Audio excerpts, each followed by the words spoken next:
Right, Mike. You all right? Very good. Good. Firstly, happy birthday. Thank you very much. Cup ties have their own rhythm. And what is it you're looking for the first sort of 15 minutes and based on fairly recent history, the last 5? It would just be, as I said previously, we won't be chunking the game up in terms of we want to get X, Y and Z out of periods of the game. We want to try and dominate Shrewsbury from the first moment of the game, genuinely. Like we won't be going in there with the attitude of let's survive and see where it takes us. We'll be going in there with the attitude of attack like it's always been, and can we start strong? Can we, from the first moment of the game, put our game on the opposition, our style of football, and can we get Shrewsbury playing to our rhythm, as opposed to us getting dragged into their way of playing and ultimately the tune they want to get out of us. We want to do the same to them.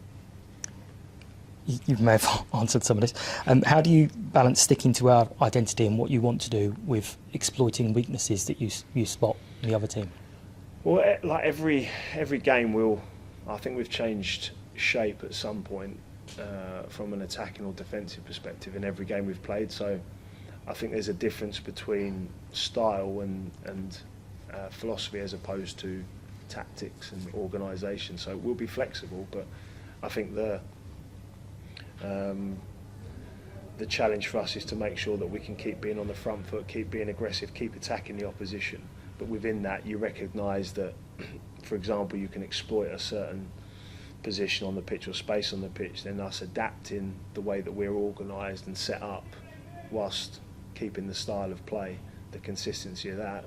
But again, there's that slight tweak to exploit a certain opportunity that we've seen. Or, as you said, they've got an absolute handful that plays at right wing, for example. Right, maybe we need to adapt the way that we press to show a player away from that, as an example. So we'll certainly be flexible, but equally we won't be coming away from what I think makes us a very good watch and ultimately a team at the minute that's on a really good run. Obviously, it's another game, and you've said we're treating it as another game, but things like this do prove that it is a slightly different game.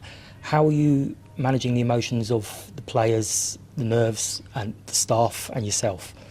Right, to be fair, like it's pretty straightforward. Like genuinely, I think we spoke about Shrewsbury, so we're obviously preparing for the Croydon game, and there was some bits and pieces in preparation for the Croydon game that also relate to the Shrewsbury game. So I think in the team talk before the Croydon game, we also spoke about this is going to be really good in terms of preparing us or giving us the best preparation for the Shrewsbury game. But other than that, the focus for the majority of the week, as I said, has been on Croydon, and now that game's out of the way, it's now on Shrewsbury. So we haven't changed our preparation at all, and I think that sends a message to the players. But like I said, we've been consistent. Like just try and win every game, like, irrelevant of the competition. Just try and win, and again, I think that gives us the best chance possible to be really focused on the next game. Fans are obviously up for this one. There's been mentioned we've got a good history with the Cup. What's the biggest thing you want the supporters to be able to take away from Saturday? We want them to be proud of the team that they're seeing out there. I think that's all you can ask for as a supporter, really, is that you've got a team out there that I think reflects their attitude, their beliefs, their outlook, what they want to see in a Sutton United team. Because as I said, it's a lottery. Every game of football is a lottery. You win some, you lose some. And obviously, if your preparation's decent, you can tip those sort of numbers or odds in your favour a little bit. But ultimately, I think win, lose or draw, the Sutton United fan base want to see a team out there that's given everything, that's working incredibly hard, that's together, fighting for each other. I think that's the bare minimum, and I think if they see that, they'll be incredibly pleased. But then on top of that, I think we can do an awful lot more, and we can, as I said, attack Shrewsbury and be on the front foot and have a right go, for want of a better phrase. And again, I think that'll also tick the right boxes for our fan base. And flipping that around slightly, there's been a big bond between yourself, the staff, and the players and the fans in the last few weeks. What can the supporters do to help, especially in a knockout match? How can they help the performance? Genuinely more of the same. They've been great. We can't ask for any more. When I sort of gauge our fan base, I think it's often in the difficult moments, and there's been some really difficult moments, like Farnham away, when we're losing with 40 seconds to go, and you're still hearing the supporters willing us on and helping us get up the pitch again for another attack in the 96th or 7th minute. So in the extra time in the replay, the supporters again were with us.